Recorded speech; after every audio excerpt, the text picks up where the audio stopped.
Well, it's a real joy for me to be here with you. Whether you feel the same by the time we get to the end is something entirely different. I would thank most of you for coming, but I realize that many of you may not even be given a choice to have been here. So the fact that you're here anyway is good for me because it's nice to speak to people rather than empty chairs.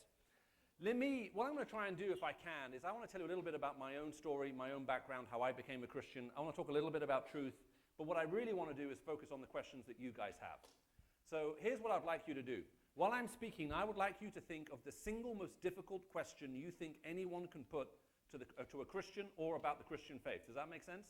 I want you to think of the hardest, most difficult, most challenging, hard to answer question and write it down on the card. Now, here's what we're going to do with the cards, because I don't want you to feel that it's fixed in any way. When we collect in all the cards, okay, I'm going to put them into like a pack. I'm going to shuffle them. I'm going to walk out into where you guys are, and I'm going to allow you to pick at random a card. It's not a magic trick. I'm not going to make the question disappear. Whatever card you pick, that's the next question I'll answer. Does that make sense? Okay, so there's no, we have no idea. Whatever you put on those cards, that's what will come up. So if the second half of this evening is boring, that's because you guys asked bad questions. Okay, so if you want the second half of the evening to be fun, you need to ask some good questions. Now, let me just tell you a little bit about myself. I was not raised in a Christian home. As a matter of fact, I spent my childhood not even in a Christian country. I spent a lot of my childhood living over in the Middle East. And when I lived in Saudi Arabia, there was no church, there was no youth group. If you organized a meeting like this in Saudi, that would be a crime punishable by death, because there was no public expression of the Christian faith. They actually chopped your head off using an axe. This was a very effective deterrent. They had no repeat offenders with any of these issues. And I grew up, therefore, hearing nothing about the Christian faith. Now, at about the age of 16 or so, my parents moved to a small island called Cyprus. Now, actually, compared to Bermuda, it's a big island, but it's still actually relatively a very, very small island. And when I moved to Cyprus, I only really had one goal in life. All of my energy, all of my creativity, everything I had was poured into trying to realize one simple goal. And that goal was, I wanted to be cool. Now, as you see, that never quite happened for me. But when I was 16, I was trying an awful lot harder. Now, I used to watch a lot of movies. In Saudi Arabia and in the United Arab Emirates and also in Cyprus, they had a very lax interpretation of what are called copyright rules. That meant I used to get films on video before they'd even had their world premiere in the cinema. Okay, so you'll see the big ad, the post. You'll go into the video store, which is sort of like a physical version of iTunes. You would walk in, you would see posters. You'll see all these posters of all the movies were going to come up, and it would say, Arnold Schwarzenegger, Commando, world premiere October the 1st. It would be September the 22nd, and you could already rent the movie and watch it. So there was nothing very much to do. I watched an awful lot of movies. And because I wanted to be cool, I started to act like the people I saw on the film. Now, I had all kinds of heroes, people I wanted to be like as I was growing up. One of my heroes was a guy, an incredible actor, an awesome actor. I don't know how many of you would have heard of him. It's amazed me that he's never won an Oscar, even though I think he's one of the greatest actors who's ever lived. It's a man by the name of Arnold Schwarzenegger. Some of you may be familiar with his great body of work or simply familiar with his great body. But either way, I can remember when I first watched one of his movies starts with him walking up a mountain carrying a tree on his shoulder while smoking a big cigar. And I so much wanted to be like Arnold. But I don't have the build to carry trees around with me. So the only part of the image I could appropriate to myself was smoking cigars. So that's what I started doing. I thought that made me look cool. Another one of my heroes was a guy called James Bond. Now, I also wanted to be like James Bond. I read the books as well as watching all the movies. James Bond used to, if you read the books, he used to have a silver cigarette case. I used to have a silver cigarette case. That was part of the image. I used to smoke little French filterless cigarettes because you could take one out of the case, flick it in the air, catch it in your mouth. It didn't matter what end you caught. You could always light the other end. Now, what I'm saying to you is it's true. It's slightly sad, but it's also true. On a box of matches, you have that little strip, you strike the match against it and you light it. Well, I used to take that strip and I used to stick it to the bottom of my shoe. So having flicked a cigarette into my mouth, I could lean against the wall, take a match and light it on the bottom of my boot. Because I thought that was also something I wanted to do. Now that was actually inspired by all the Clint Eastwood movies I saw. And I don't know if you know who he was, but as far as I was concerned, he was the coolest man on the planet. I watched every single Western movie he made and I wanted to be like him. As a matter of fact, that whole routine was partly actually inspired by an interview with Clint Eastwood. He was being interviewed by a reporter, and the interviewer said, "Why does everybody think you're so cool?" And apparently he took a little cigar out of his pocket, he put it on his table, and he spun it, flicked it so it started spinning in the air like this. While it was spinning in the air, he took a match from his back pocket, he caught the cigar, struck the match under the table, lit the cigar, inhaled very deeply, blew a big smoke ring, 3 little smoke rings through the big smoke ring, and said, "I don't know." And so that whole thing, that whole routine was that I was trying to become the person that I wanted to be. And to some extent, every single person in this room, doesn't matter how young you are, doesn't matter how old you are, images are being projected onto you, and you're trying to become the person that you think you need to be in order to be fulfilled and happy. And that's one of the interesting things about truth. We're all looking for something that will not only just simply help inform the way we think, but even define who we are. Now, when we left Saudi Arabia, I was in Cyprus, for the first time in my life, I got to meet some Christians. Now, I have to admit, I wasn't particularly impressed when I first met them. I got taken to a church. The church I got taken to was an Anglican church. There was a guy at the front wearing a long white dress. This didn't bother me. I lived in Saudi Arabia. All the men wore long white dresses, so that wasn't a problem. The thing I struggled with is at one point during the church service, he held out his hands like this, and he said, "My heart is full, and my cup overfloweth. Joy to the Lord." And I didn't see any joy, basically. There was no joy to be seen. They used to sing a song sometimes in that church. I don't know if they sing it now. "There's a joy, joy, joy deep down in my heart." Have you ever heard that song? "There's a joy, joy, joy deep down in my heart." And everybody says, "Where?" Deep down in my heart. Where? That's how I would sing it. I couldn't see the joy anywhere. Now, about that time, however, I also met a group of Christians, and I could see there was something different about them. They weren't like some of the other Christians I met who just went to church because that's what you were meant to do. There was a joy inside them, and it intrigued me. Now, one of them suggested to me, "Michael, why don't we create a youth group?" Now, it was a small island. There wasn't a lot to do, and I was bored. I had my whole little routine going with the cigars. That was good. I was an adventurous kid. I'd had a few accidents along the way. None of them were really my fault. I once sank my father's car in the river. That wasn't really my fault, I feel. I once accidentally set fire to a cinema. I also feel that wasn't really my fault. And so when someone said to me, "Hey, Michael, why don't we set up a youth group? We'll get lots of young people together." I thought, hey, that sounds like that could be fun. Lots of young people all in the same place. And so I went off. I found friends. My brother found some friends, and we brought them to this youth group. We then discovered it was going to be a Christian youth group. Now, that thought hadn't even occurred to us. Someone suggested, "Hey, we should have a youth group." I thought, yeah, sure. And we went along, and halfway through, the guy produced a Bible. And we thought, okay, I haven't seen this before, but let's roll with it. And the guy I found was fascinating. Every single week we'd gather together. He would ask us some difficult questions. He would get us thinking. He would read something from the Bible. He would ask us questions. We'd play some games. I loved that thing.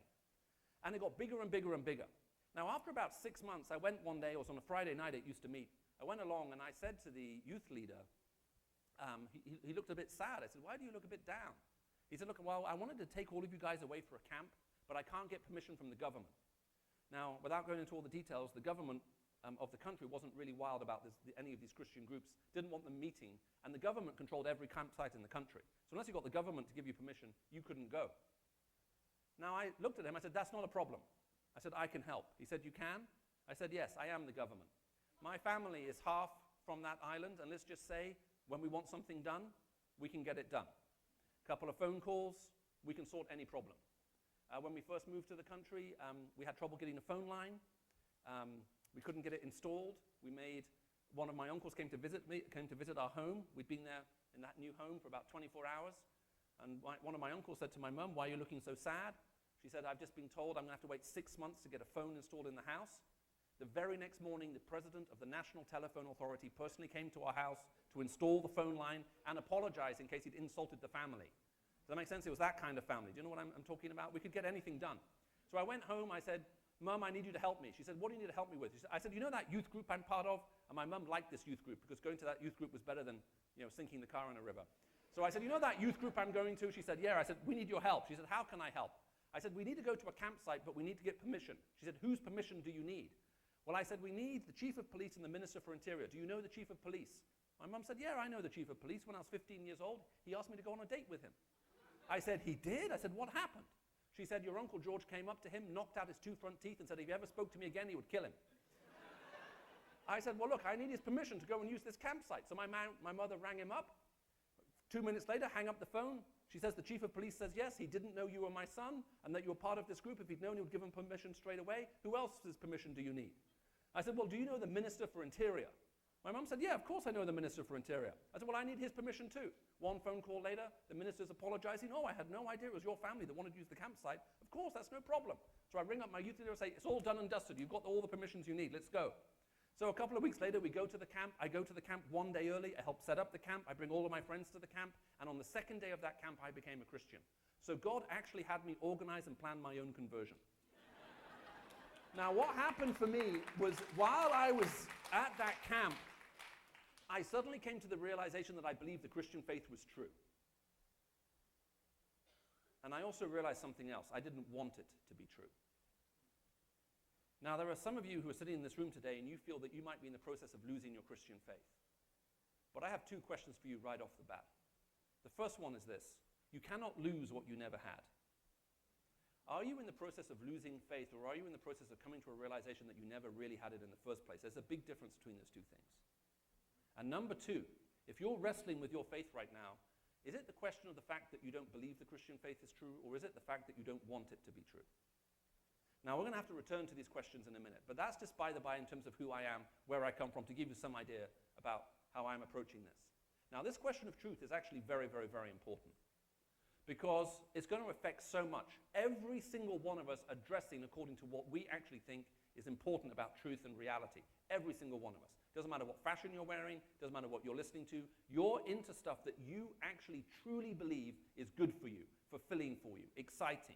That's what it means to be human. That's what it means to be fulfilled. Whatever you believe is true about that, that's how you're living. So it governs everything from your hairstyle, to your lifestyle, okay, to your food style, to everything else you do. Or even if you have no style. Okay? Whatever you believe about that is going to be informed and affected by it. Now, here's the issue, however, when we come to do with truth. When we start talking about truth as Christians, some people think, but wait a minute, you guys have a faith. You believe what you believe by faith. What's it got to do with truth? When I first became a Christian and I used to travel around the world talking to people about the Christian faith, sometimes people would say something to me like this. They'll say, Michael, I'm so happy for you that you're a Christian. I wish I could believe what you believe, but I can't. And I used to think, I wonder why people are saying that to me. And what I realized they were saying was this. They were saying, Michael, you seem to be so happy ever since you became a Christian. And I'm happy that you're happy. But the reason why you're a Christian, the reason why you're happy is because of your faith. And faith is believing in something that isn't there. Now, what do you call people who believe in things that don't exist? Crazy people. So what they were saying to me is, Michael, you are insane. But the main thing is that you are happy and insane. Now, I'm happy that you're happy. As a matter of fact, I wish I could embrace this insanity just to join you. I've thought about it. I wish I could, but I simply can't do it. Now, this puts in a hard break between faith and truth. Now, how did we end up in that situation? Well, we ended up in that situation because over the last couple of 100 years, especially if you're in a Western-dominated sort of way of thinking, a whole series of things happened to separate these two. The first thing that happened is some people came along and they limited the scope of truth, basically to science. And what they said was this, look, you can believe whatever you want to believe, that's fine. But truth is something you find out through science. Unless something is scientifically true, then you can't believe it. So what you have then is a philosophy that says only something which is scientifically provable is true. Does that make sense? So if it's not scientifically provable, you can't know if it's true or not. Now, there is a problem with that statement. If you say nothing is true unless you can scientifically prove it, how do you scientifically prove the statement nothing is true unless you can scientifically prove it? Can you do any chemistry to prove it? Biology? Physics? Mathematics? The statement is not a scientific statement. It's a statement of philosophy. It doesn't make sense. So the statement refutes itself. Now, of course, within the science mindset, then two other things immediately come up.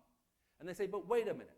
First of all, we can't believe in God because we now have science, so we don't need God. We've got rid of him.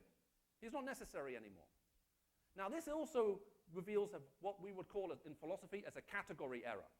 Now, I want all of you kids, especially the younger ones, to learn those two words, category error. It doesn't matter if you know what they mean. The next time you're told something you don't like, you just say to whoever's speaking to you, that's a category error. I'm telling you, you'll send a panic running through their heart and mind because they'll have no clue what you're talking about. A category error is when you talk about one thing which is over here and you use it to actually disprove or affect something to which it is not connected. Let me try to explain it to you. The house that I live in England right now was built in the 1800s. It's about 200 or so years old. Okay? In Oxford, that's a new house. I live on New High Street. Okay? The old houses, some of those were built 1,000 years ago. Okay? And that's Old High Street. But I live on New High Street. I'm in the trendy part of town, okay, that was sort of reinvented in the 1700s. So I live in a house that is roughly 200 and something years old. Okay? So I don't know what it's like here, but in England, we don't have very great plumbing. That's what I learned. When I left for the Middle East, I used to love having showers over there. Water ran great. In England, you have a shower, it's like an old man's dribbling on your head. It's an awful feeling. But that's because all the pipes are 200 years old. Anyway, my house is a very simple house. Okay? It's got a door in the middle, it's got windows of either side, it's got windows above that, and then it's got a roof on it like this. Okay? It's the kind of house which a lot of people, kids draw when they're 3 years old. A door in the middle, a window either side. That's what my house looked like. And that's what my house does look like. I still live in the same house. My house is very simple to explain. Does that make sense? The reason why it's still standing is because it's got right angles, it's because of the material it's built out of, and so on. Everything about my house can be scientifically proved. There isn't a single part of my house that cannot be described through science.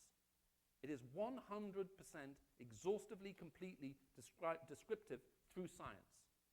Does that mean because I know everything about my house scientifically that I can disprove that there was an architect involved in designing it? You see the problem? What science does is it helps us describe what processes are, but it is unable to tell you about whether there is a person behind that process. It cannot do that. If I were to go out to the car park and say, hey, you see that Ford motor car out there? What explains the existence of the Ford motor car? Is it the laws of science, or is it the person of Henry Ford, who invented the Ford Motor Company and built motor cars? Well, that's a false question. Does that make sense? Of course science is involved in the motor car. The way the engine works, the gearbox works, the reason why it runs, all of that is explicable through science. 100%. There's nothing mysterious about a car. No one looks at a car and says, how does that work? We know how it works. We understand the science. But even though we understand 100% of the science of the car, does that mean you can conclude that no one ever designed it? So it's a huge mistake when people think that you can use science to disprove God. Even if we understood everything about this universe 100%, we understood its nature, its construction, how it operated, we understood everything about this world, and we had every scientific law, every scientific principle, and every scientific fact that we knew unto mankind, and we understood it exhaustively, even if we had all of that, could we then move from that and conclude that there is no God? And the answer is no. Let me try to give you a different example. Let's suppose I produce a nice cake. I put it in front of you. Now, there's been a sad decline in the taste of cakes in the past, because when I grew up, the nicest cakes you could eat were made out of fruit, but now people seem to like sponge cakes. Do you like sponge cakes more than you like cakes made out of fruit? Okay? We'll pray for healing at the end of this meeting. Okay, so let's suppose I produce the nicest sponge cake you have ever seen, and I put it in front of you, and I say, guys, this was made by my Auntie Matilda. She's here with me, and I've got this cake.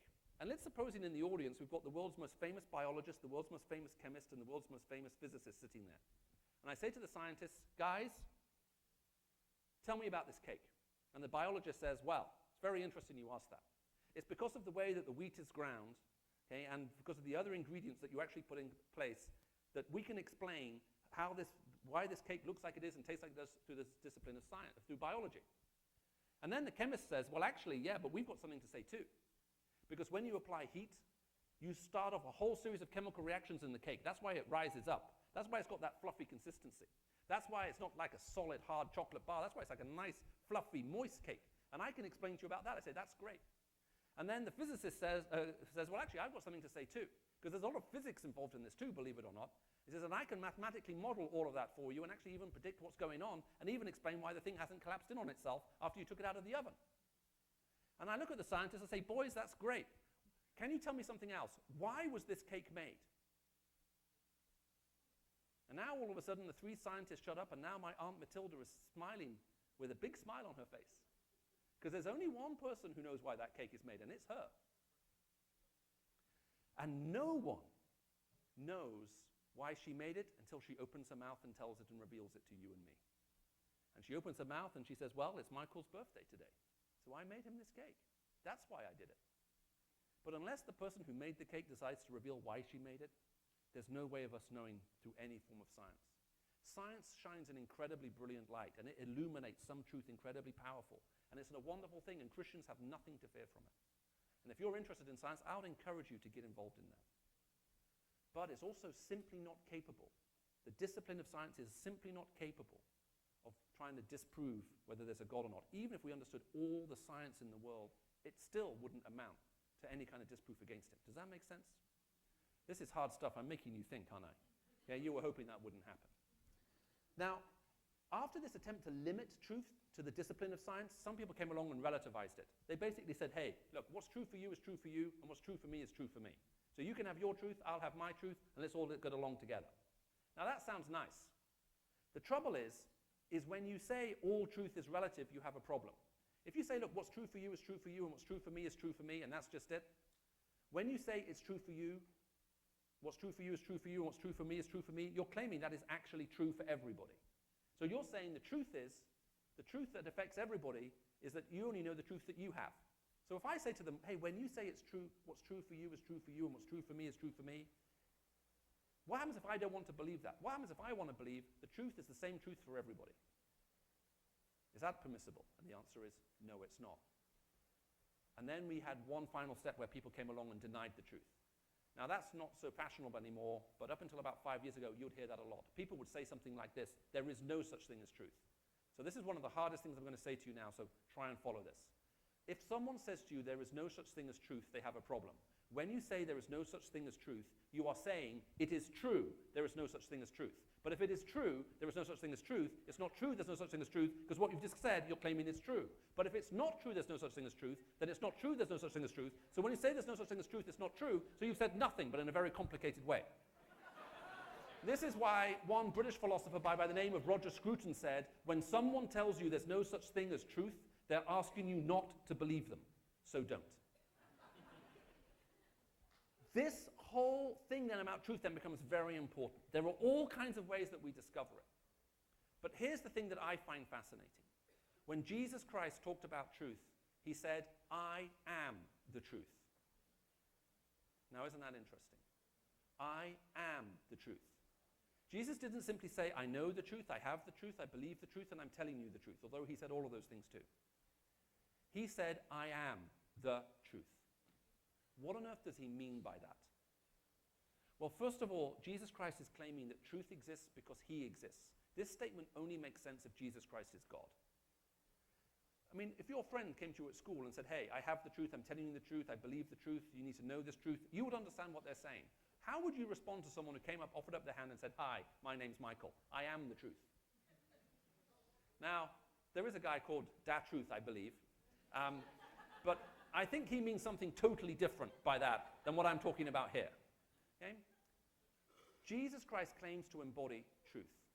He claims to be able to make it possible to know things which otherwise wouldn't be known. He is claiming to reveal things as they are. The Christian faith is rooted in truth in a whole variety of ways. When Jesus Christ is claiming to be God, what would you make of anyone who claimed to be God? I mean, that's a hard thing to know, right? If someone came and said, hi, I'm God. There's a story told about a guy who worked with, about a psychologist who worked in a hospital, and he was transferred from one hospital to another. And so one day he's now going and he's visiting people who are staying in this hospital because of all kinds of problems that they have. And he comes to the first guy who's in bed and he says, who are you? And the guy says, I am Napoleon. And the psychologist says, wow. He says, well, who told you you're Napoleon? And the man in the bed said, well, God told me. And the guy in the bed next to him said, I did not. Anyone can claim to be God. But how do you make that claim, the claim to be God, without sounding crazy? Without being crazy? Jesus Christ claims that all of the prophetic statements made in the Old Testament about when God would come in human form were historically fulfilled in him. There are over 600 prophecies about what would happen when the Messiah, when the Christ came, when God himself came and revealed to himself to us in human form. Jesus fulfilled all 600 of those. It's actually 600, more than 600. Now, some people say, yeah, look, Jesus was a very intelligent boy. He lived his life in order to fulfill all these prophecies. But some of these prophecies concern where he would be born and who his parents would be.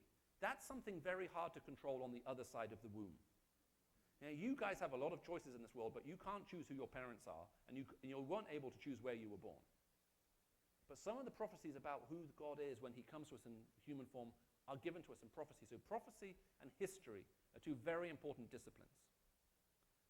Now, even when we look at the discipline of science, we need to understand that actually there's an awful lot of truth that's made known in it. I was speaking a long time ago in South Africa with a very, very brilliant scientist. And he spoke before me. And behind him, as he spoke, was a giant screen. The screen behind him was bigger than the ceiling, the distance from the floor to the roof of this building. It was huge. As a matter of fact, if you took away the platform, it would be basically from the ground floor all the way up to the top. And it was a huge square like this.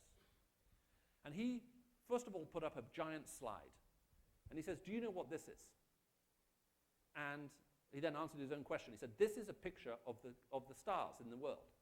He says, do you know how many stars there are if you just on this one slide? He said, if you were to count the stars on this slide at the rate of 1 per second, it would take you 2,800 years to count them all. That's a lot of stars. Then he put up a picture of a cosmic pillar of dust. It went all the way from the bottom of the screen to the top of the screen. It was one of the most beautiful things I've seen.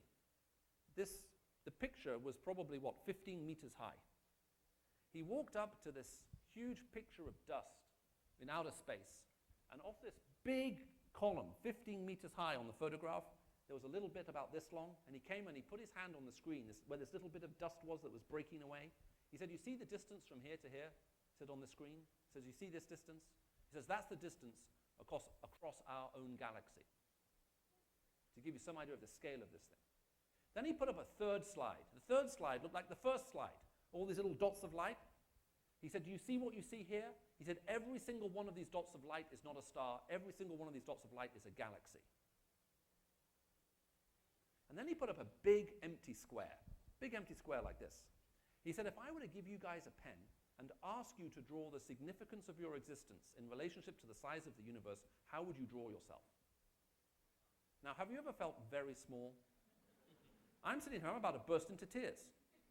I'm thinking, and then he answered his question. He said, if I were to give you a little pin, and you came up to this giant square, and you put one little pinprick in that square, he said, you would feel you were overstating the significance of your existence in relationship to the size of the universe. Even if you just came and put a tiny little hole, a little mark. And I can remember thinking, where is this guy going with this? And then he did something I've never seen anyone do before. He recited from memory the mathematical equations for the formations of black holes. It took a couple of minutes. And then after he'd finished reciting them, he said, by the way, that's the shorter form of the equation. If you want the longer form of the equation, you can come and give it to me. I'll give it to you afterwards. Never heard anything like it before. And then he said something which I actually understood. He said, you and I are carbon-based life forms, that we're made out of carbon. Now, I know that's true because I've seen Star Trek many times, and we are definitely carbon-based. And you know the whole thing about global warming, all the carbon dioxide making the Earth get warmer and stuff like that? That means, because we're carbon-based life forms, the bigger we are, the more carbon we're storing. Which means if you want to help the environment, you want to store as much carbon in that body as you possibly can. Okay, what I'm trying to say to you all is that life is far too short to be thin. Now,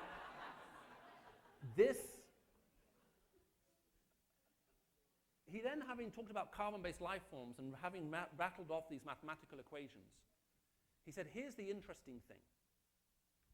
He says, in order for carbon to exist in this universe, the balance between strong and weak nuclear forces, gravitational forces, electromagnetic forces, and others, they have to be in a sort of equilibrium.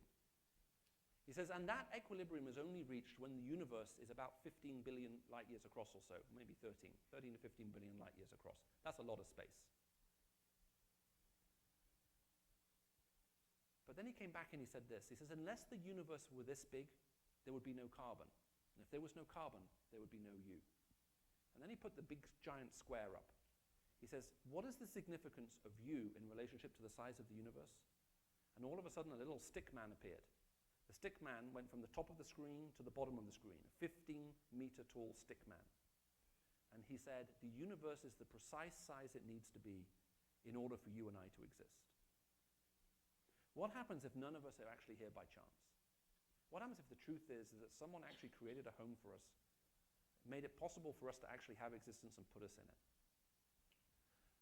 When we're talking about truth, we have to actually ask ourselves all kinds of questions. And the first question is, how am I able to ask this question in the first place?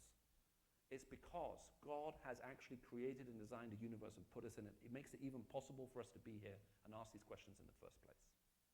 It's one of the most incredible things. So whether you look at this philosophically, historically, prophetically, scientifically, I think you're going to find that God's truth is displayed and made known everywhere throughout this world. You are not here by chance. Now, there's one other thing that I'd like to suggest you just think about for a little bit. There's one other reason, before I come to my final reason about why I think the Christian faith is true. When you are in relationship with God and you seek him and you talk to him, you'll be surprised how many times God answers those prayers.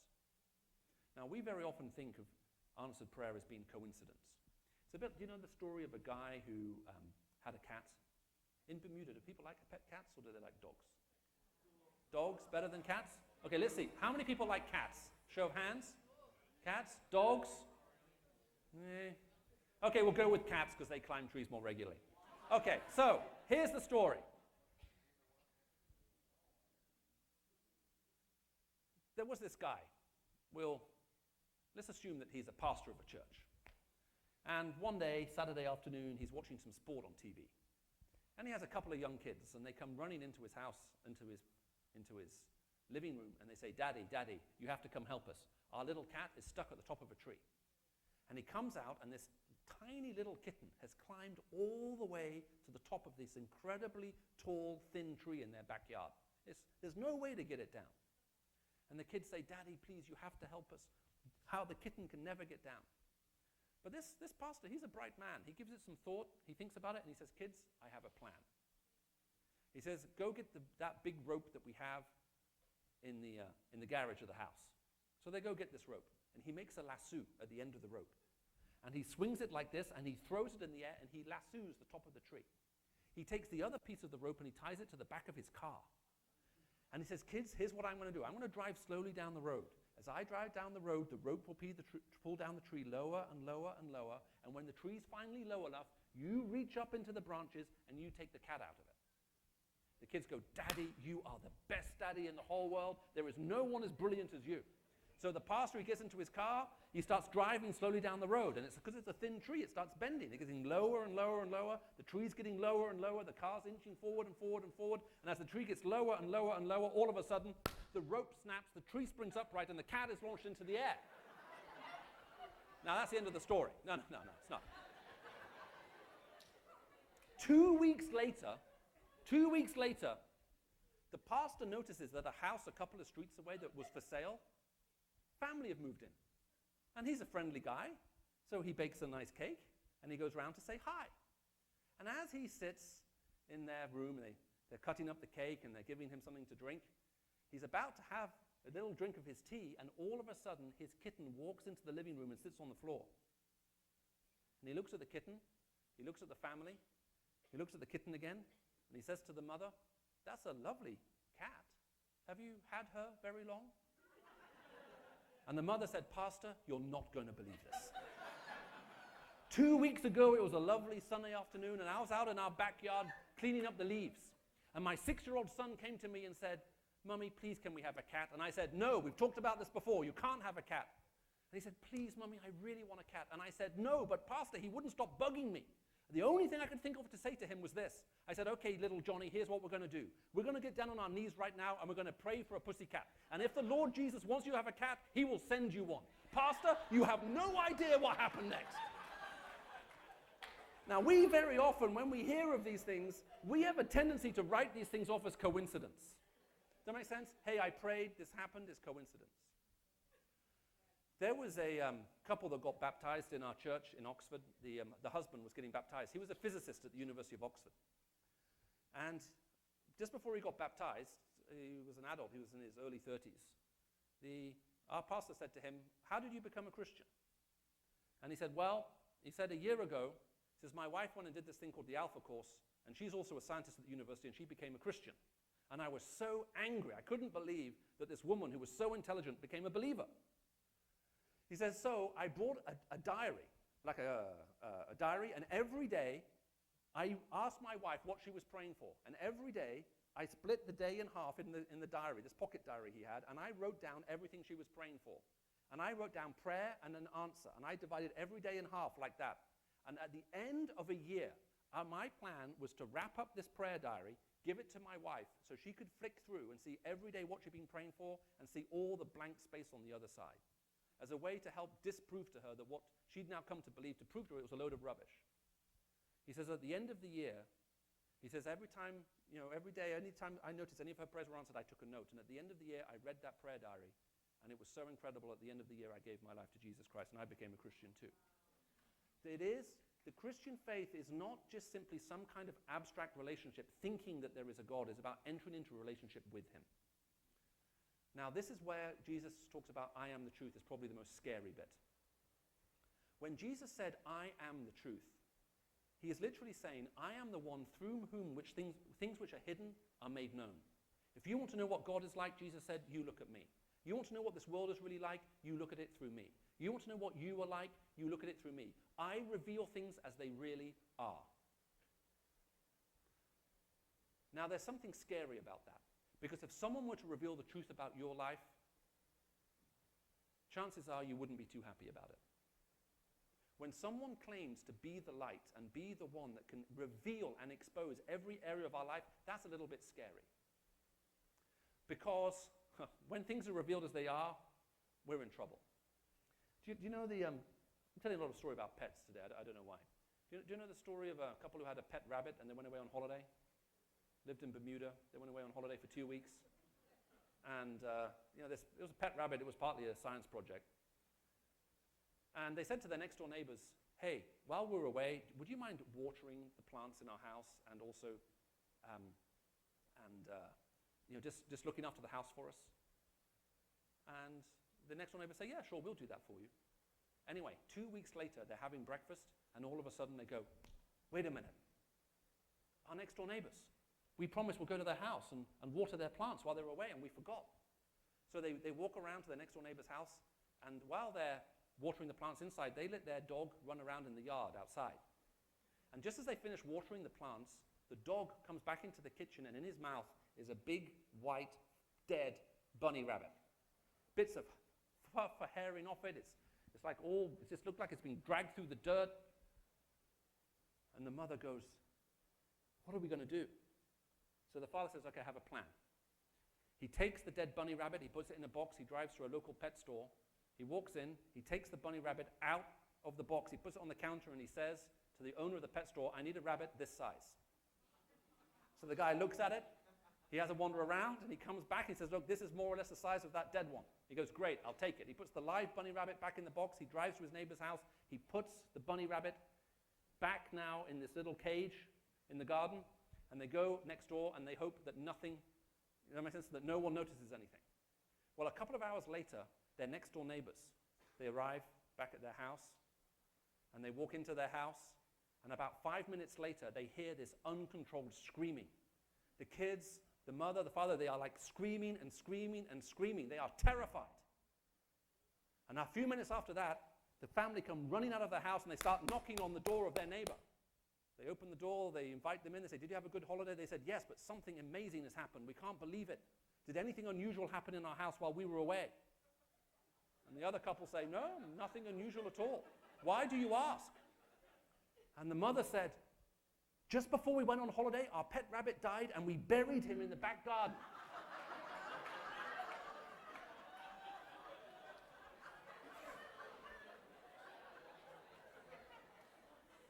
The Bible has a phrase, "Your sins will find you out." We so often try to bury the truth about our life, about what we really look like on the inside.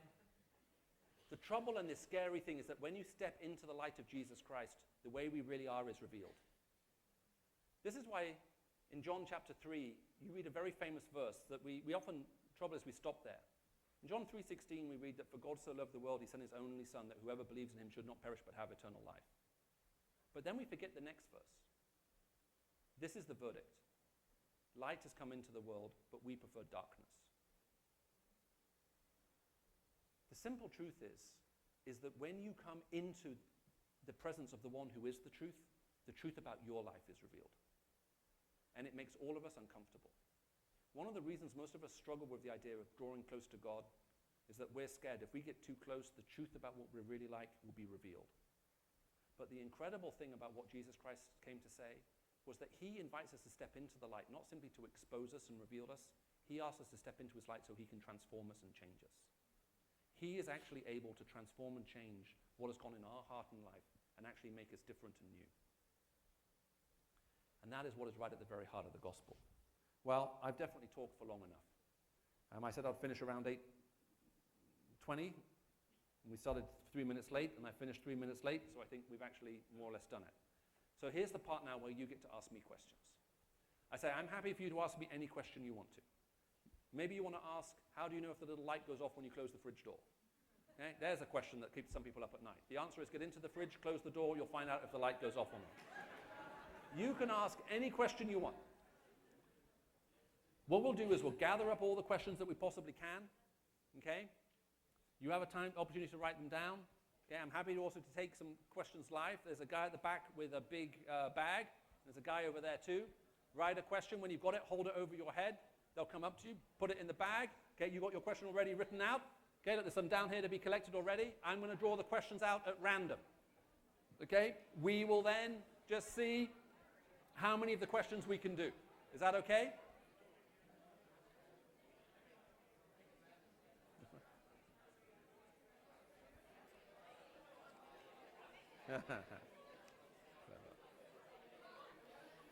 Okay, who wants to volunteer? Go on then, come up, you're on the front row, come and choose a question. Okay, that one. Are you ready? Oh, this is an easy question. Have you been a Christian? Okay, how long have you been a Christian? There we go. When do you think a new Johnny something? Okay, the answer in terms of how long have I been a Christian is I became a Christian on Christmas Day. That was October the 1st, 1989. Why do I say Christmas Day?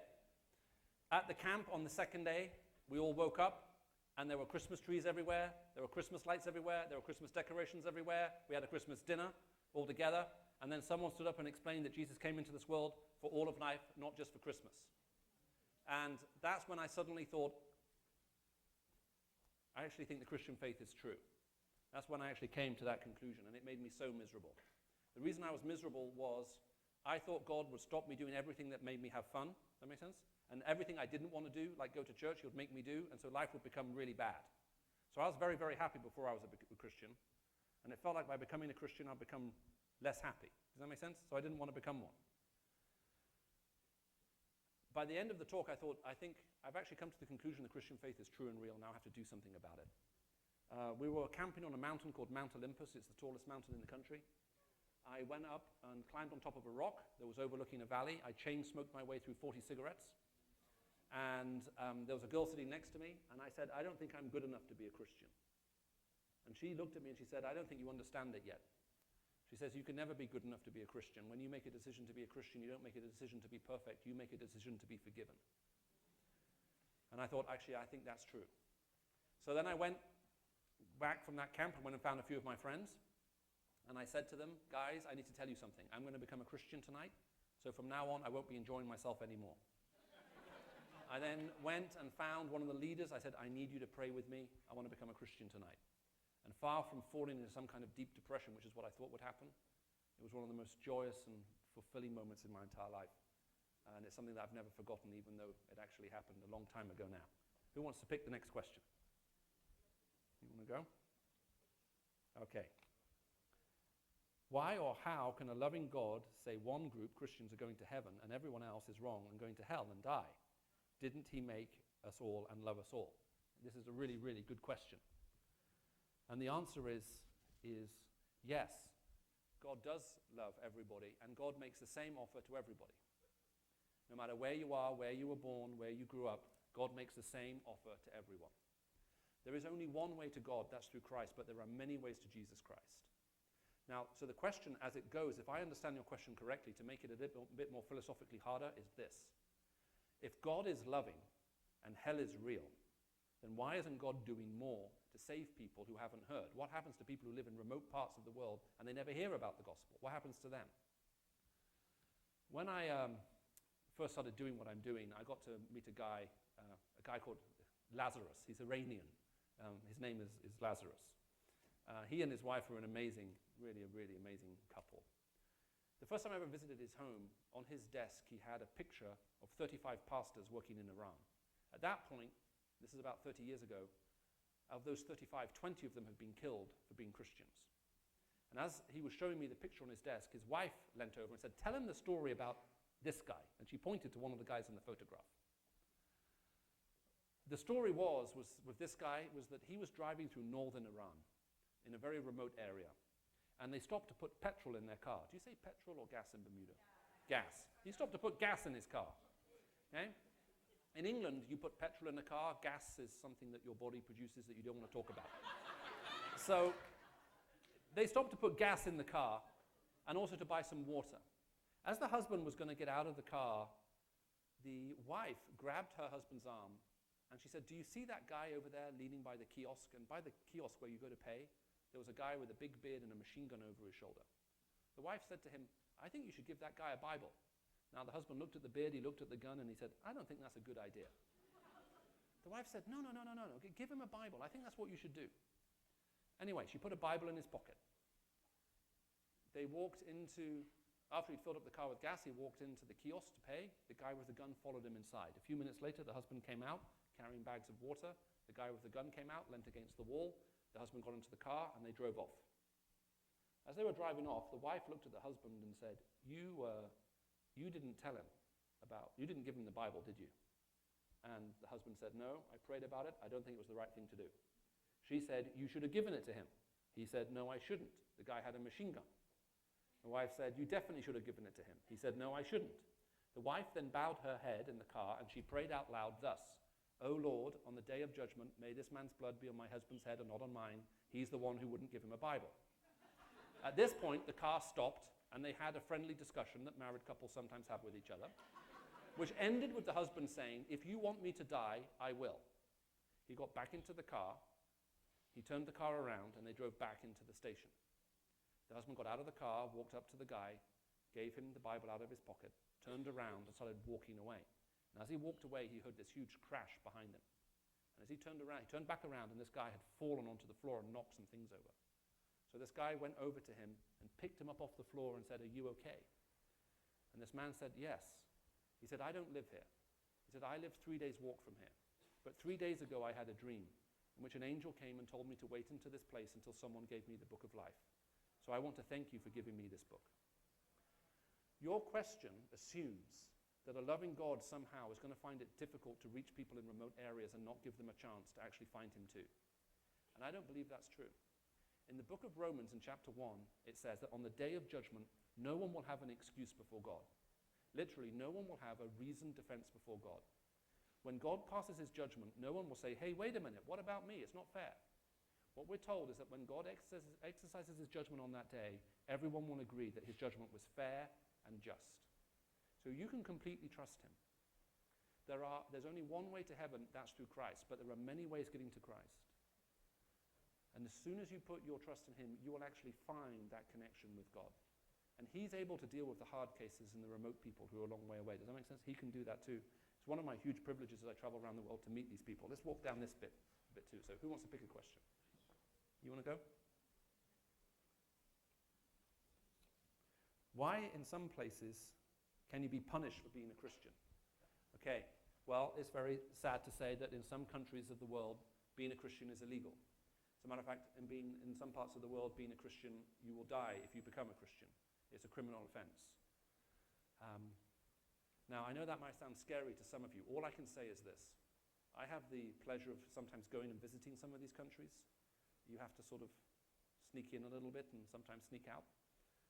But the Christians I meet there are some of the happiest people I know. There is a joy and there's a fulfillment in their life which is very hard to describe. When I go and speak in some of these countries, when I come back, people look at me and they say, wow, you look like you've been on holiday. Where have you been? And when I tell them where I've been, they go, how come you look so happy coming back from there? And I said, well, because of the people I was with. Ever since Christianity started, it sometimes cost people their life. The one advantage of growing up in a country where if you become a Christian, it could cost you your life is you don't become a Christian because you want to keep your parents happy, because you're not going to die for that. You only become a Christian once you know it's true for sure. And that's often why there's just so much joy in that church. No one's pretending to be something that they're not. Does that make sense? So if people aren't a Christian, they'll happily tell you. If they are, they'll also happily tell you. And my hope is that one day no one will be punished for being a Christian. You want to take one? Okay. I'm in a relationship with a Jewish guy, and he continuously tells me I should convert from Christianity to Judaism. My question is, should I take it personally? Well, it is personal if you're in love with him and he's asking you to convert. And stand up for my faith and my God, or be open to his idea of converting. Thank you. Now I feel like I'm one of these relationship counselors. Well, first of all, thank you so much for asking this question. It's a really good question. Here's what I would say. And I hope this will make sense. If you're going out with somebody, you're serious about it, you should go out with them because of who they are, not because of who you want them to become. Make sense? You should go out with someone because of who they are, not because of what you want them to become. Now, if you are a Christian and you truly love Christ, you will also know that the greatest joy and fulfillment and hope in this world comes from knowing Christ. Which means if you love someone, you want them to come to know Christ too. The same joy, the same hope, that same fulfillment that Christ brings, if you love someone, you want them to have that too. But that then puts you in a difficult position. That means you want to go out with somebody, but you're also hoping that somehow they'll change. They'll become something that currently they're not. And that's neither going to be fair to them nor to you. And this is why the Bible actually talks very carefully about saying you need to be careful about who you decide to yoke yourself to and who you decide to get married to. It's very important to resolve that. So my suggestion is that you convert your relationship into a friendship, first of all, at this point. And why don't you spend some time talking about what's actually the most important thing? If Christ is who he claims to be, then that's the best possible news for the person you're going out with right now, and that's going to bring the greatest fulfillment and joy to their life. They need to meet him first before they continue the relationship with you. If, however, they decide that's not for them, then you then need to think very carefully about what Jesus Christ means to you. If Jesus Christ is just some kind of add-in on your life, you don't really believe it, it's not going to change what you do anyway. But if he's the most important thing in your life, then why not give that some thought? It's important, as I say, to go out with someone because of who they are, not who you want them to become. You want to pick a card? That one? You sure? You want to change your mind? No. Okay. How can we be positive that we have a faith if we only think we do? Oh, that's a good question. Huh.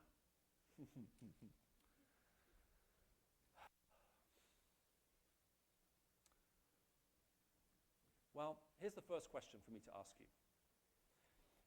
If you're in the room and you're not sure if you're a Christian, imagine this. Imagine you were sitting with me in a room and you're saying, hey, how do I know if I'm really a Christian? And imagine I were to talk to you for half an hour, and after half an hour say to you, you know what, I think you're right. You are not a Christian. How would you feel at that point? Because that's very revealing. If at that point, if I were to say to you, no, I don't think you actually know what being a true Christian is, if you were to feel relieved at that point, does that make sense? Happy? Chances are you're not a Christian. You're trying to be, and the weight of pretending is killing you. If, however, you feel that the bottom would drop out of your world at that point, and I were to say to you, no, I think you're not really a Christian, if the bottom were to fall out of your world and you were to think that's the most terrible thing I've ever heard, you are. One of the hard things, especially if you've been raised in a Christian home, is you think, well, hey, when did I become a Christian? It's a hard thing, especially if you hear someone share their testimony. You can sometimes think, you know, everyone seems to have this great testimony. So you're in church and someone stands up and says, hey, before I became a Christian, I used to be a drunk, and then I became a Christian, and everyone goes, wow, that's great. And the next person stands up and says, you were a drunk, I was a drunk, and I used to carry a knife as well. And everyone goes, ooh, that's really bad. Okay, and I became a Christian, and people go, that's even better. And the next person stands up and says, hey, I was a drunk, I carried a knife, and I was a member of a gang. And now we're like, wow, now we're really motoring. Now this is great news. And you've got some poor Christian kid sitting in the congregation who's been raised in a Christian home, wondering if they should go out and kill someone just so they have a testimony to share, about what God forgave them from. Go on. That misunderstands what conversion is about. Conversion is about receiving forgiveness from God. So what I can say to you is, if you have genuinely brought what you've done before him and asked him for forgiveness and into your life, then you know him. And if you haven't, well, then you won't. But what I would encourage you is this, is the best thing to do with questions you're wrestling with is to be honest with them. Does that make sense? Sometimes we have difficult questions. We think the best thing to do is bury them. But I would encourage you not to do that. I would encourage you to become a real, I need to choose my phrase carefully here, pain. Be a pain. Be the one who asks all the questions and say, well, how do I know? How do you know this? How do you know that?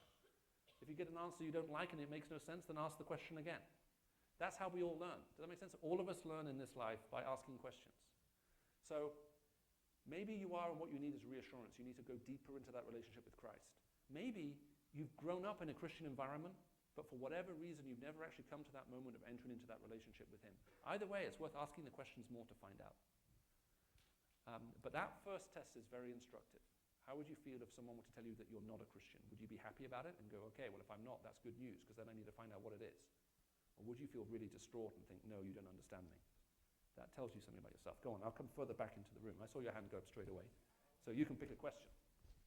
You feel disappointed. Okay, we'll pick two. You choose one, and then I'll get this guy to choose one, and then we'll do both. You want that one that's been scribbled on? And you want this one? Okay. All right. It's nothing on this one. That one says questions. Pick another one.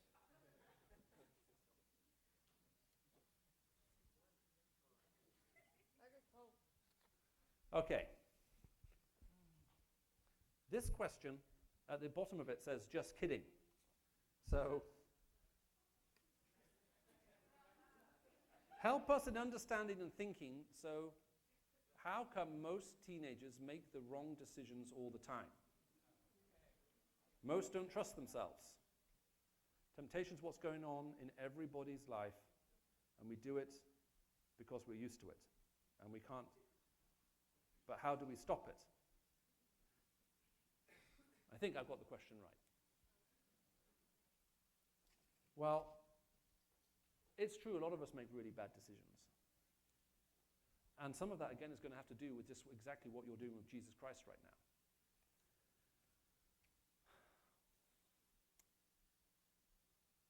There's a song I used to listen to, it was a long time ago. I don't know if any of you would have heard of it.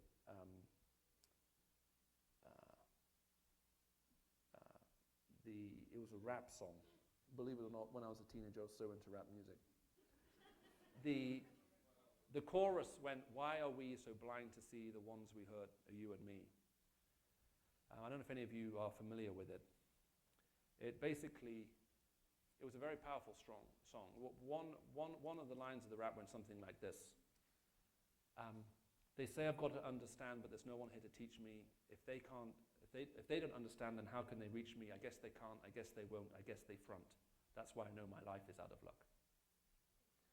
In other words, they're saying, I need someone to explain to me what's actually really going on and understanding it, but everyone's fronting. It's just a pretense.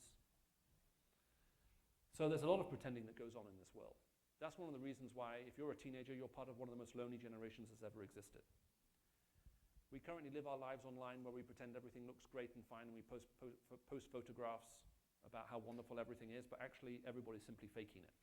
Even I can take enough photographs of my body to make me look good. And if that's possible for me, then we can create whatever fake persona we want online and perpetuate that that's the reality. There was a study done recently that said if you're a teenager right now, you're in one of the most lonely and cut-off generations that ever existed.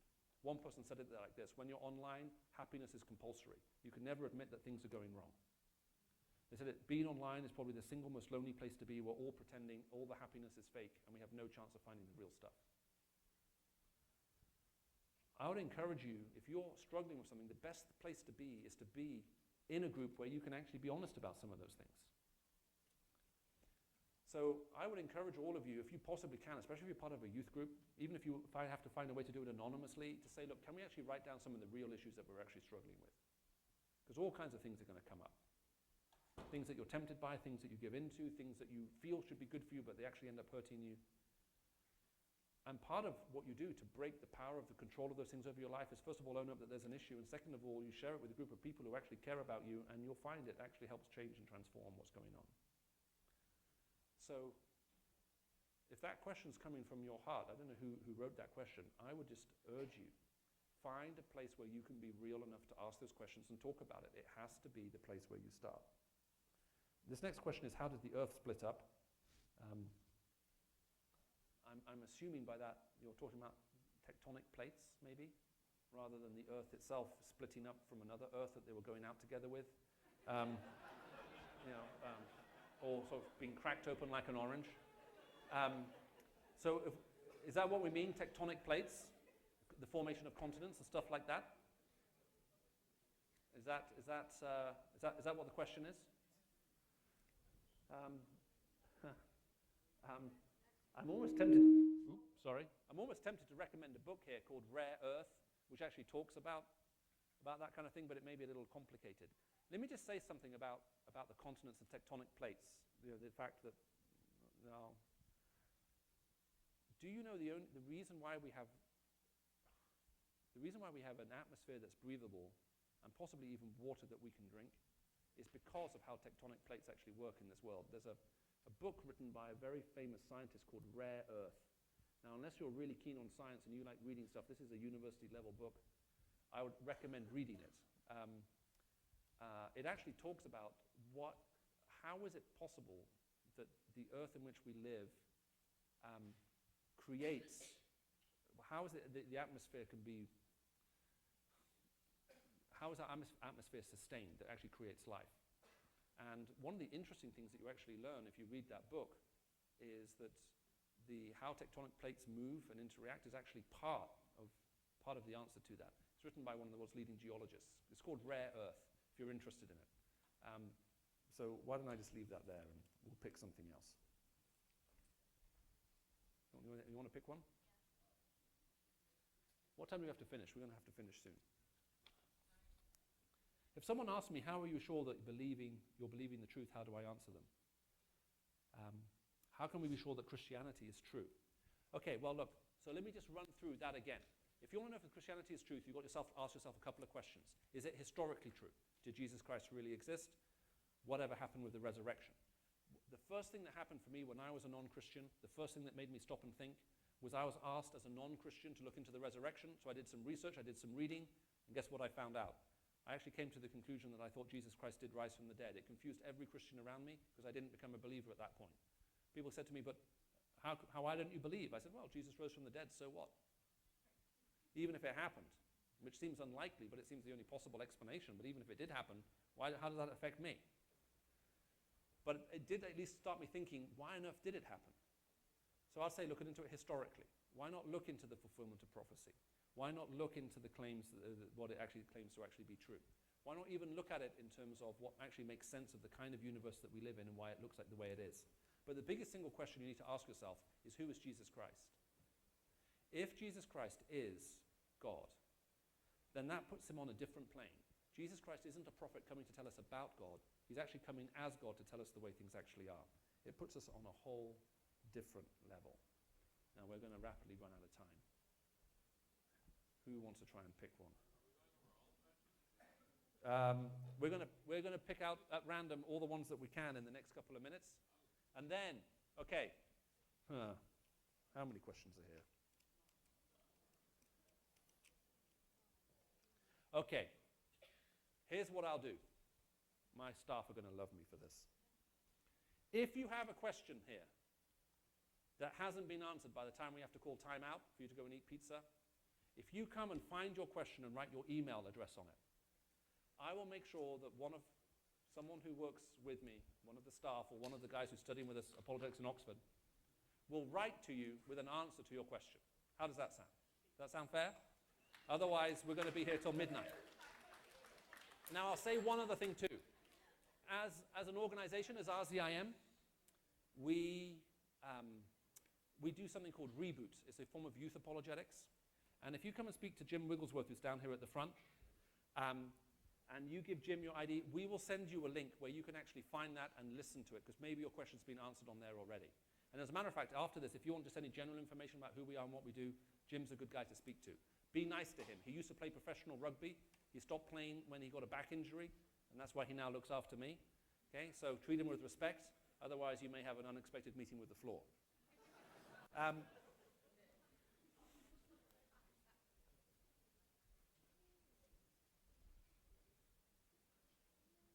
Okay? Does evolution fit into the Bible? Well, let's just come back and just talk a little bit what we just said about science earlier. What the Bible primarily answers the question is who? Who created this world? Is there a mind behind it? Now, it doesn't actually tell us an awful lot more than that. Here's what the Bible does tell us if you read Genesis 1 very, very carefully, and let me just suggest this to you. And if you like this, I'll just recommend a book written by a colleague of mine called Professor John Lennox. He's a professor at the University of Oxford. His specialism is actually mathematics and probability. But he wrote a book on God and evolution. It's not very big. Okay? It's called 6 Days That Changed the World. Why don't you give a read and have a look at it? But let's just say this. What does Genesis 1 tell us about how life came into this world? Well, number one, God did not create everything at once. That much is obvious, right? It came in steps. Number two, how do we actually then understand all of those steps? Now, please listen very carefully to me now, because I try to take the Bible very seriously. One of the reasons why sometimes people find their Christianity a little flat is they simply don't take the Bible seriously enough. But if it's the Word of God, it should have an awful lot to say to us. So let's just have a look at that. The first thing, the Bible talks about what we translate as 6 days. Now, that Hebrew word there is yom. Now, does anyone here in the audience be brave enough to tell me when the first appearance of the word day appears in the Bible? It's in Genesis. Anyone know exactly where? And what does it say? Okay, someone said there was evening and morning, that the first day. Actually, that's the second appearance of that word. The very first appearance of the word day in the New Testament, in the Bible, in the book of Genesis, is it says God created light and darkness, and he called the light day. So that doesn't actually refer to a period of time. That makes sense? It just refers to a quantity, light. So that's the first use of this Hebrew word yom. Now, the next time the word yom appears is the second occurrence which you gave here. And there was morning, there was evening, the second day. Right? Now, we don't have sunset and sunrise yet because the sun hasn't been created yet, but that seems to refer to a fixed period of time. And we may think of it as being 24 hours possibly. Now, the first use of the word day, daylight versus night, means if there were an equator, if you're standing on the equator, how long is a day? 12 hours. I wonder how many Christians here have heard a talk trying to defend, explaining that the word yom actually refers to a period of less than 24 hours. But biblically, there it is. The third use of the word day is actually quite interesting. It says, and on the seventh day, God rested. Now, how long is that day? When did God start the process again? And the answer is, well, he didn't. That day of rest continues to now. That's a very long day. Now, that's why we have to be careful about interpreting Genesis 6. If you want to overly harden it, what it basically means is to follow God's pattern of work. You should work for 6 days and then retire. Now, the only nation I know that thinks this is a good idea are the French. Everyone else realizes that's probably not the way to interpret it. You can ignore that political slight. The fourth use of the word day in Genesis 2. It says, this is the account of the heavens and earth in the day that God created them. Well, what day is that? If I were to say to you, in my day when I was a student, we used to do this, what do I mean? If you said to me, what day was that? Was it a Tuesday? What would I say to you? No, that's not how I'm using that word. That refers to a period of time. I basically mean in my era, during that time. The Bible uses language in a very sophisticated manner. It's actually very carefully nuanced. The reading of Genesis is really quite remarkable. It starts, first of all, not with the creation of matter, but actually with the idea of energy, light. There's nothing, and then we have a huge explosion of light. Are any of you familiar with any form of scientific theory that would be compatible with such an idea? Okay, it's called about the Big Bang. Now, interestingly, here's one of the most interesting things. If we were sat in this room 100 years ago and you were asking me about Genesis, here's the question you would ask me. You would say, Michael, we can't possibly believe in the book of Genesis. The book of Genesis teaches that the universe has a beginning, but we know from science that the universe had no beginning. Up until, actually, even after the Second World War, the predominant theory of the universe was called the steady-state universe. Everyone believed that the universe was eternally here. It is just eternally old. It is without beginning. It's just here. It is eternal. And that steady state of the theory of the universe continued all the way through up until the early 1960s, when some crazy scientist came up with the idea of something called the Big Bang. He'd done some mathematics, he'd done some science, and he felt that there was evidence to support this. Initially, the idea of the Big Bang was very strongly rejected by some of England's most leading scientists on the grounds that this theory couldn't possibly be true, and the only people stupid enough to believe it would be Christians, because it creates a beginning. So we move from the idea of an eternally old universe, the steady state, into one that actually now has a beginning, that actually has a start. Now, if you're interested in reading that, and you want to follow that through, there's a couple of books on the history of science written by some Oxford University professors that I know that I'll be more than happy to suggest to you, for you to have a look at. All I would say is this. I think that the Bible is both very sophisticated in what it says, is actually very careful in what it describes, and is actually also very precise. You can entirely trust it. It is completely reliable. If any of you want to see something on YouTube, let me suggest two possible things to watch, if you can find them. One of the guys who I had the privilege of working with at time to time at the University of Oxford is a guy called Professor Alistair McGrath.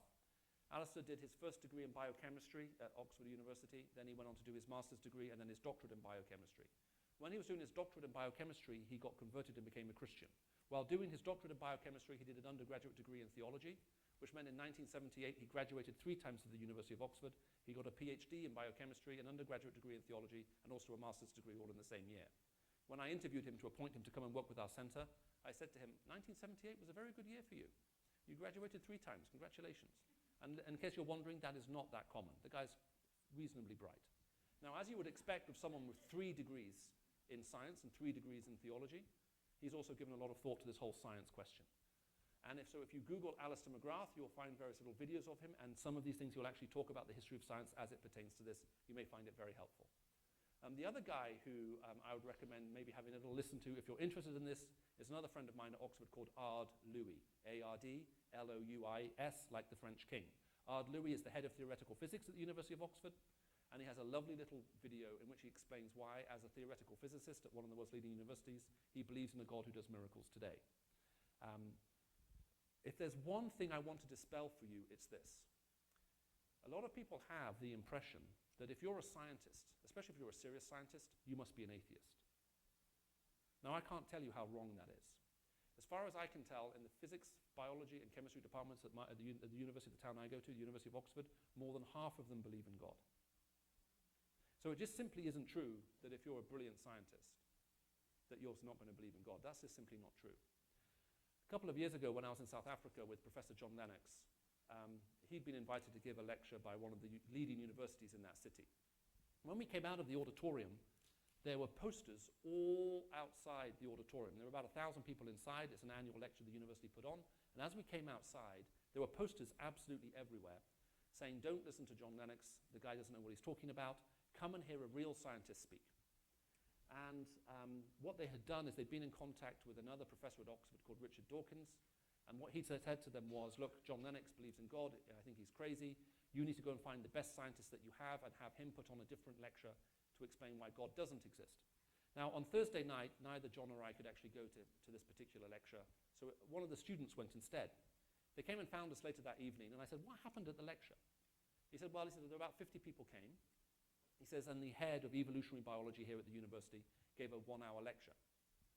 And at the end of the lecture, one of the students stood up from the Atheist Society and said, Professor, you haven't explained why this talk disproves God.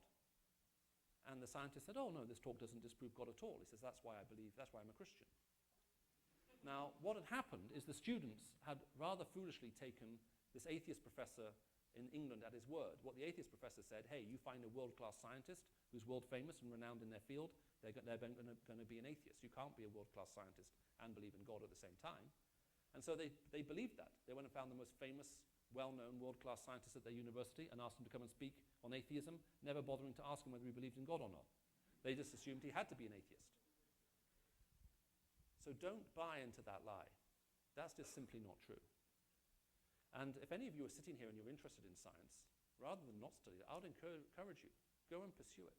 It's one of the most useful, helpful disciplines right now. And as a matter of fact, if people weren't doing complicated mathematics, none of you would have a cell phone in your pocket right now. Because it's that kind of stuff that actually makes that kind of other stuff possible.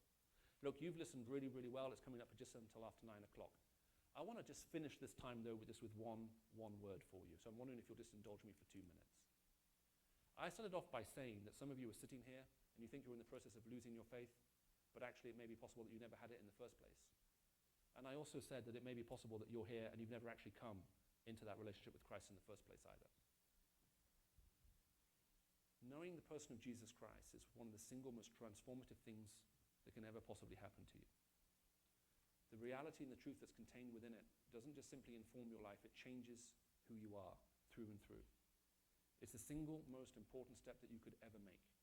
And my hope and prayer would be for each single one of you in this room that you would actually at some point find the courage and the ability to be able to make that step.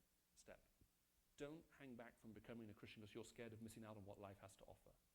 What you are offered in and through the person of Christ is more than anything this world has to offer. And you'll find it be one of the most enriching things that you can ever do.